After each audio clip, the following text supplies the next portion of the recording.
बिस्मिल्लाहिर्रहमानिर्रहीम, अस्सलाम वालेकुम नाज़रीन, मैं हूं कंबर ज़ैदी। प्रोग्राम देख रहे हैं आप डिबेट एट 8। नाज़रीन, इस्लामाबाद हाई कोर्ट में जजेस के दरमियान महाजराई बढ़ती जा रही है। सीनियरिटी का मामला है। आर्टिकल 200 के तहत जब से कायम मकाम चीफ जस्टिस सरफराज डोगर साहब को लाया गया, इस्लामाबाद हाई कोर्ट के दीगर जो जजेस साहिबान हैं उनको इस बात पर एतराज़ है। ये मामला सुप्रीम कोर्ट ऑफ पाकिस्तान पहुंचा। सुप्रीम कोर्ट में कॉन्स्टिट्यूशनल बेंच में इसकी समाअत हुई और इस समाअत के बाद जो है वो जवाब तलब किया गया। वफाकी हुकूमत की जानिब से जवाब जमा करा दिया गया। उन्होंने कहा कि बिल्कुल ठीक आइन के मुताबिक ये तमाम मामला हुआ है, हल्फ लेना ज़रूरी नहीं है अगर सरफराज डोगर साहब आते हैं। लेकिन 5 जजेस ये कहते हैं कि उनके साथ ये ज्यादती हो रही है क्योंकि सीनियरिटी उनकी बनती है। अच्छा, इस तमाम मामले पर नाज़रीन, Islamabad high court bar association की जानिब से एक दरख्वास्त आई थी। वो दरख्वास्त वापस ले ली गई है और इतलात ये हैं कि कुछ दिन कबल आजम नज़ीर ताड़ ने एक मीटिंग की Islamabad high court bar association में और उसके बाद फिर अचानक से ये हुआ कि Islamabad high court bar association ने अपनी दरख्वास्त वापस ले ली।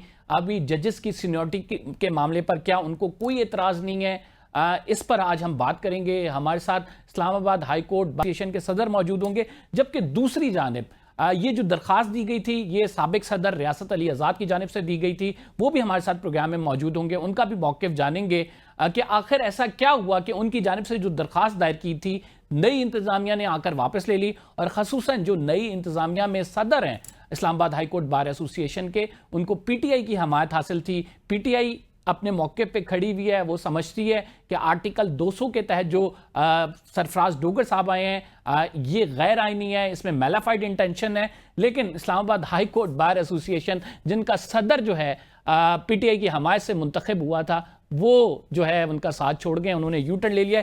इसी मामले को डिस्कस करेंगे आज प्रोग्राम में। हमारे साथ मौजूद हैं वाजिद अली गिलानी साहब, Islamabad high court bar association के सदर। हमें ज्वाइन किया है साबिक सदर Islamabad high court bar association रियासत अली आज़ाद साहब। हमारे साथ अली बुखारी साहब मौजूद हैं, सीनियर एडवोकेट हैं, ओहदेदार भी रहे हैं Islamabad high court bar association के। बहुत शुक्रिया आप तीनों मौजूद मेहमान ग्रामी का। वाजिद साहब, आपने एक दरख्वास्त दी हुई थी Islamabad high court bar association ने, वो दरख्वास्त आप लोगों ने वापस ली, क्या वजूहात बनी सर? गुजारिश ये है कि एप्लीकेशन जो थी ना, पिटीशन जो कॉन्स्टिट्यूशनल पिटीशन फाइल की गई थी वो हमारे प्रीवियस सदर साहब ने की थी और उसमें ये था कि मुकम्मल जो मजलिस आमला थी, एग्जीक्यूटिव बॉडी थी, उनकी अप्रूवल नहीं थी। सिर्फ 3-4 लोगों ने दस्तखत करके भेज दी थी, बाकायदा तौर पे नहीं हो सकी। नंबर 1। सेकेंडली, उसी की बुनियाद पर हमने पूरी एग्जीक्यूटिव बॉडी को इन्वाइट किया, बल्कि मैंने नहीं किया बल्कि सेक्रेटरी ने ये कहा कि जी कि बेहतर है कि हम जना सबसे पूछ के तो उसके बाद जना जी इसको आगे कार्रवाई को लेके जाते हैं। तो फिर उस पे इजलास तलब किया गया। 22 से 23 जो है ना मेंबर एग्जीक्यूटिव जो है, जिनमें vice president, joint secretary, president और जितनी मजलिस आमला थी वो सारे आए। और वो जब उन्होंने उनके कहने के ऊपर ये बढ़वाई अपना जिस वक्त बुलाई तो वहां पे काबीना ने ये डिसाइड किया कि जी के चूंकि जना जी उन्होंने अप्रूवल नहीं ली थी पूरी एग्जीक्यूटिव बॉडी से, तो हमें इसकी जो है ना वो पैरवी नहीं करनी चाहिए। लेकिन मेरा जाती जो मौकफ है वो उस वक्त एग्जीक्यूटिव कमेटी में भी यही था कि बात यह है कि चूंकि कॉन्स्टिट्यूशनल पिटीशन जब प्रेसिडेंट की तरफ से चली गई है तो हमें इस कॉन्स्टिट्यूशनल पिटीशन की पैरवी करनी चाहिए। और चूंकि इफ्तिखार मोहम्मद चौधरी साहब का जब जमाना था और उनको माजूल किया गया था, तो उस वक्त भी वकला की तहरीक थी और वकला ने जो है वो अपना अहम किरदार अदा किया। उसके साथ साथ सियासी जमातों ने भी किया और सियासी जमातों ने उसके सम्राट भी हासिल किए। तो लिहाजा हमें चाहिए कि एक सुपरमेसी ऑफ कॉन्स्टिट्यूशन के लिए और कानून की हुक्मरानी के लिए और प्लस सियासत को एक बेहतर पैराए पे लाने के लिए हमें इस पिटीशन को विड्रॉ नहीं करना चाहिए। चूंकि यहाँ legal practitioner bar council act जो है वो हमें इस चीज की इजाजत नहीं देता कि हम एग्जीक्यूटिव बॉडी के तमाम जो उनकी अक्सरीती राय को मैं जो है अकेला नेग्लेक्ट कर देता। तो लिहाजा हमने एग्जीक्यूटिव बॉडी की जो है एग्जीक्यूटिव बॉडी का जो फैसला था उसको हमें जो ना वो तस्लीम करना पड़ा और जिसकी रोशनी में जो है वो पिटीशन को विड्रॉ कर दिया गया। और हमारी इस पिटीशन की विड्रॉ करने में कोई आईनी जो पिटीशन चल रही है उसको कोई नुकसान नहीं है, क्योंकि जजेस ने ऑलरेडी जना जी अपनी पिटीशन फाइल की हुई है और उससे कोई फर्क नहीं पड़ता कि जो हमने पिटीशन विड्रॉ की है। लेकिन चूंकि मेरा अपना जाती मौकफ यही है, अगर आप कहेंगे तो मैं आपको अपना एग्जीक्यूटिव बॉडी के जो मिनट्स ऑफ मीटिंग्स है वो भी आपको मैं शेयर कर दूंगा। वाजिद साहब, क्या वजूहात बनी जिसके बायस आप लोगों ने ये डिसीजन लिया? क्योंकि आप जब सदर की भी जाती राय ये है, सेक्रेटरी जनरल भी अगर ऐसे ही कह रहे हैं कि उनकी जाती राय ये है कि इसमें रहना चाहिए था, तो क्या ऐसी वजूहात बनी जिसके बायस आपकी जो जनरल बॉडी है उसने ये डिसाइड किया नहीं हमें इस मामले पर यू टर्न लेना चाहिए? ये देखें, बात ये है कि हर जो मेंबर एग्जीक्यूटिव होता है उसकी अपनी राय होती है और उसने अपनी राय दी। और देखें 22 अफराद बैठ के जब फैसला करते हैं और उसमें 2 लोग जो है उसकी इत्तेफाक से उनके साथ इत्तेफाक नहीं करते हैं, तो उसका ये मतलब नहीं होता कि जो जो है ना या सेक्रेटरी की जो बात है उसको वो प्रिवेल कर जाएगी एग्जीक्यूटिव बॉडी पर। और एग्जीक्यूटिव बॉडी के भी लोगों का भी उतना ही वोटिंग का इख्तियार होता है जितना प्रेसिडेंट का है। तो लिहाजा चूंकि साहब ने एग्जीक्यूटिव बॉडी से अप्रूवल नहीं ली थी, सिर्फ 4 लोग जो थे सदर, सेक्रेटरी और प्रेसिडेंट, ज्वाइंट सेक्रेटरी और नायब सदर ने जो है ना उस पर दस्तखत किए थे। और जिसकी वजह से जो है ना जी वो आपकी बात बिल्कुल दुरुस्त है कि अगर प्रेसिडेंट और सेक्रेटरी जनरल जो है वो कोई भी राय रख रहा हो, लेकिन 22 बंदों में अक्सरियत की राय उस पर हावी होगी, लेकिन रैशनल क्या था? लोगों ने अपनी राय दी होगी तो क्या सोच के दी, क्या कहते थे लोग जो 22 लोगों के आपकी टीम है, तो वो उनकी एतराज क्या था कि हमें नहीं जाना चाहिए? देखें बात यह है कि बाकियों की राय का तो देखें ना, मैंने तो अपनी राय आपको बता दी जो मैंने वहां पे दी, क्योंकि लेकिन बाकियों की जो राय थी वो बड़ी लिमिटेड और महदूद ये थी कि जी के चूंकि हमारे जो बाहर के जो मामलात हैं उनमें जो है कभी भी जजेस ने इन्वॉल्वमेंट नहीं ली और हमें किसी जगह पे भी उन्होंने हेल्पफुल नहीं किया, लिहाजा हमें उनके मामलात में मुदाखलत नहीं करनी चाहिए। ये जजेस की जंग है, उसमें वकला को शामिल नहीं होना चाहिए, ये उनका मौकफ था जो मैं आपको लॉन्ग एंड शॉर्ट बता रहा हूं। लेकिन मैंने उनको ये समझाया, जो कि बहुत सारी लेडीज भी थी और बाकी यंग लड़के भी थे, मैंने उन्हें समझाया कि ये बात यूं नहीं है, लेकिन चूंकि वो अक्सरियत में थे इसलिए जो ना जी हमें उसका फैसला जो ना वो एक्सेप्ट करना पड़ा। चूंकि अगर हम ज़ाहिर है जो मेजॉरिटी का जो डिसीजन है, मेजॉरिटी इज अथॉरिटी, ठीक है ना, तो इस लिहाज से जो ना वो मैं ज़ाहिर है मैंने एग्जीक्यूटिव बॉडी को चलाना है और मैं पूरा साल मैंने काम करना है, बाहर के लिए भी करना है, और इस इशू पे आकर मैं अपनी जो एग्जीक्यूटिव बॉडी है मैं उसे इख्तिलाफ नहीं कर सकता था, क्योंकि मेरा अपना जाती व्यू तो अलग था। वाजिद साहब, हामिद खान साहब अभी हमारे साथ थे प्रोग्राम में, वो ये कह रहे थे कि इस वाले मामले पर जो है चाहे वो सदर हों चाहे वो सेक्रेटरी जनरल हों, तो बज़ाहिर शुबा ये है कि वो बिक चुके। हामिद खान साहब कह रहे हैं कि इस वाले मामले पर हमें शुबा ये है कि चाहे सदर हों चाहे सेक्रेटरी जनरल हों वो बिक चुके हैं। सर वो मेरे बुजुर्ग हैं, ठीक है ना, मेरे बुजुर्ग हैं, तो मैं उनके मतलब चूंकि ज़ाहिर है हमारे ग्रुप लीडर भी हैं, तो मैं ये कुछ नहीं कह सकता, मैं अपनी जुबान बंदी रखता हूँ इसलिए कि मैं उनका बहुत एहतराम करता हूँ, क्योंकि ये इस बात को हम इस लिहाज से निगलेक्ट करते हैं कि चूंकि ये ऐसी कोई बात नहीं, मैंने क्या बिकना है उनसे, ये मुझे बताएं मैंने क्या बिकना है।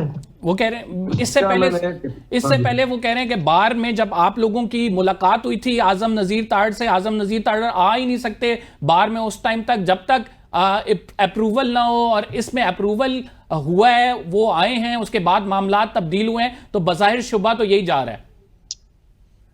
सर बात ये है कि आजम नजीर तारड़ जो है वो चाहे फॉर्म 45 की पैदावार हो या फॉर्म 47 की पैदावार हो, वो इस हुकूमत का हिस्सा है, वो लॉ मिनिस्टर है, और जो इश्यूज हैं हमारे Islamabad high court bar association के, ये लाहौर की बार को उनका इदराक नहीं है। हमारी बिल्डिंग जो है ना वो 7 वाली जो लॉयर्स चैम्बर है वो रुके हुए हैं, वो उस सिलसिले में आए थे।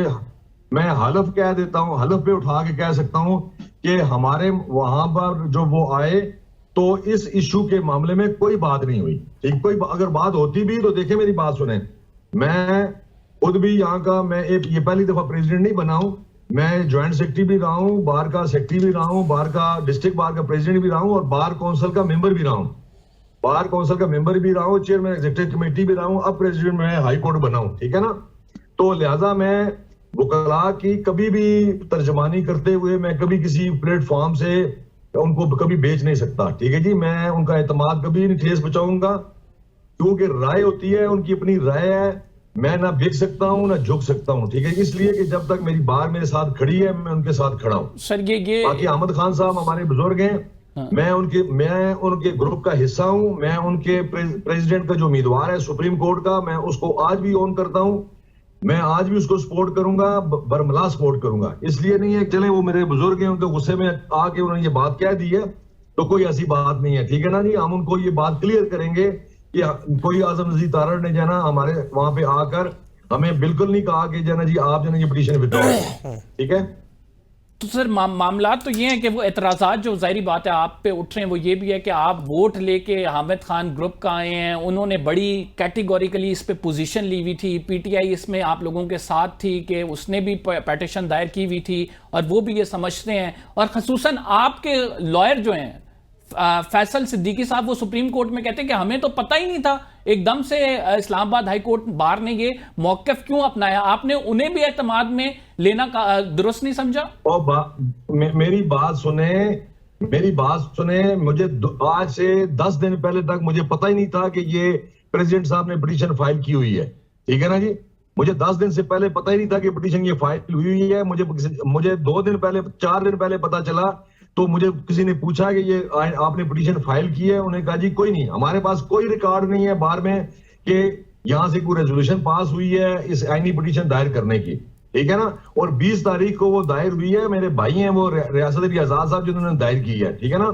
तो मैंने तो फिर भी उनका मौक़िफ़ ये इख्तियार किया कि हम इस आईनी पिटीशन को जो विड्रॉ नहीं करते हैं, हम इसको चलने देते हैं, लेकिन चूंकि एक सीधी राय नहीं है बात गई, इसलिए एक सीधी राय को मानना पड़ता है, ठीक है ना जी। मैं तो डेमोक्रेसी का कायल हूं, मैं कोई उस मामले में हूं। जहां तक मेरे इलेक्शन का तल्लक है, मुझे पीटीआई ने किसी हद तक सपोर्ट किया, मैं उनका शुक्रगुजार हूं। जब उनका उम्मीदवार खड़ा होगा तो वाजिद गिलानी भी उनके साथ खड़ा होगा। बाहर की पॉलिटिक्स एक अलग चीज है, ये चीजें एक अलग चीज है, ठीक है ना जी। तो सर इस तमाम मामले पर आप आगे क्या देखते हैं? आपकी अपनी राय आ गई है। रियासत अली आज़ाद साहब हमारे साथ मौजूद हैं, रियासत अली आज़ाद साहब से पूछ लेते हैं कि उन्होंने ये अगर डिसीजन लिया था तो क्यों सर आपने एग्जीक्यूटिव मेंबर से अपने अप्रूवल नहीं कराया? ये बिल्कुल सिर्फ 4 लोगों का है, और रिकॉर्ड वहां पे अगर मौजूद होता है पूरी एग्जीक्यूटिव बॉडी का, तो मैं कभी भी मैं फिर इस चीज को जनरल हाउस में लेके चला जाता जी के इससे पहले पूरी एग्जीक्यूटिव बॉडी ने ये फैसला किया है, तो अब जनरल हाउस है ना जी, उसको मैं बुलाता, जनरल हाउस में जन ये डिसाइड होता जी कि अब इसको हमने वापस लेना है या नहीं लेना। अगर जनरल हाउस कहता कि नहीं लेना तो नहीं लेते, अगर उन्हें लेना हुआ तो मैं उनको जाना जी जनरल हाउस का जाना जी रहता। वाजिद साहब हमारे साथ रहिएगा, रियासत साहब से उनका मौक़िफ़ ले लेते हैं। जी रियासत साहब। बिस्मिल्लाहिर्रहमानिर्रहीम। मैं अपने सदर साहब की गुफ्तगू सुन रहा था। देखिए, हमने ये एक पिटीशन फाइल सुप्रीम कोर्ट में नहीं की, हमने इससे पहले जो जजेस साहबान ने ख़त लिखा था, हमने उस पे भी एक कॉन्स्टिट्यूशन पिटीशन फाइल की है। क्या उस पे भी कोई ऐसा इनिशिएटिव लिया गया है? सिर्फ इसका क्यों लिया गया? दूसरी पिटीशन हमने एक और फाइल की हुई, 26वीं तरमीम को हमने चैलेंज किया हुआ है, इसी तरह की रेजोल्यूशन के साथ हमने क्या उस पे भी एग्जीक्यूटिव का ये जो इजलास हुआ, इस पे किसने रेजोल्यूशन दी? जो इजलास है वो तो प्रेसिडेंट साहब बुलाते हैं, मेरे सदर साहब ने बुलाना होता है, मेरे सदर साहब ने ये बुलाया, ये सिर्फ इस एक पिटीशन पे क्यों? दूसरी बात, जो मिनट्स ऑफ द मीटिंग और रिकॉर्ड होता है ना, वो secretary custodian of the bar होता है। अब मुझे क्या पता कि जो मेरे सेक्रेटरी साहब मेरे साथ थे वो तो हमेशा बार के अंदर जब कैबिनेट का इजलास होता था तो उनका मौक़िफ़ हमारे वाला होता था, जब ऑफ द रिकॉर्ड वो बात करते थे तो वो और एक मौक़िफ़ देते थे। मुझे क्या पता कि वो रिकॉर्ड कहाँ है, किसके पास है? हमने जो सुप्रीम कोर्ट में पिटीशन फाइल की उसके अंदर एक रिक्वायरमेंट है कि रेजोल्यूशन होनी चाहिए, वो प्रेसिडेंट साइन कर दे, वो सेक्रेटरी कर दे, एक रेजोल्यूशन वहां का मैंडेट है। वो रेजोल्यूशन हमने लगा दी जिसके ऊपर सदर के साइन है, सेक्रेटरी के साइन है, एडिशनल सेक्रेटरी के हैं, वाइस प्रेसिडेंट के हैं, ज्वाइंट सेक्रेटरी के हैं, यानी जो एग्जीक्यूटिव बॉडी है उसका यही हेड है, उन्होंने साइन करके दी और वहां पे हमने दी। मेरे सेक्रेटरी साहब ने मेरे साथ एक प्रोग्राम में कहा कि जी वो ये है यूं है, बाद में वो कहते जी आजाद साहब ने एक लेटर लेके आए, मेरे से साइन करवा लिया। मती ने उनसे पूछा कि क्या आप कोई भी लेटर इसी तरह के आपने कितने और साइन किए? तो वो उन्होंने कहा कि ये साइन आप, कहता साइन तो मैं ऑन करता हूं, वो कहते हैं लेटर, जबकि उसके ऊपर लिखा हुआ था कि ये रेजोल्यूशन है। अगर रेजोल्यूशन ना होती तो सुप्रीम कोर्ट में वो पिटीशन, उस पर ऑब्जेक्शन लग जाता, वो एडमिट होगी। आज हमारी 3 पिटीशन हमने उस वक्त फाइल की, उनमें से एक विड्रॉ कर लिए ये जजेस वाली जी। जो सीनियरिटी वाली है, बाकी दो तो आज भी चल रही है, फिर उस पे भी आप कर लेते हो, जी, उनको भी बाकी ये दो withdraw पे कर आपका लेते। वाजिद साहब क्या मौकिफ है? बाकी दो क्यों नहीं विड्रॉ की? देखें, बात यह है कि मुझे जो दूसरी का भी मैं अभी जाके ऑफिस में रिकॉर्ड चेक करूंगा। अगर तो एग्जीक्यूटिव बॉडी का, देखें मेरी बात, अगर तो एग्जीक्यूटिव बॉडी ने मुकम्मल एग्जीक्यूटिव बॉडी ने वो चीज की है तो डेफिनेट मैं जनरल हाउस बुलाऊंगा और जनरल हाउस में उनसे डिसीजन लूंगा कि आया कि 26वीं तरमीम के हवाले से हमने क्या इंस्टांस लेना है।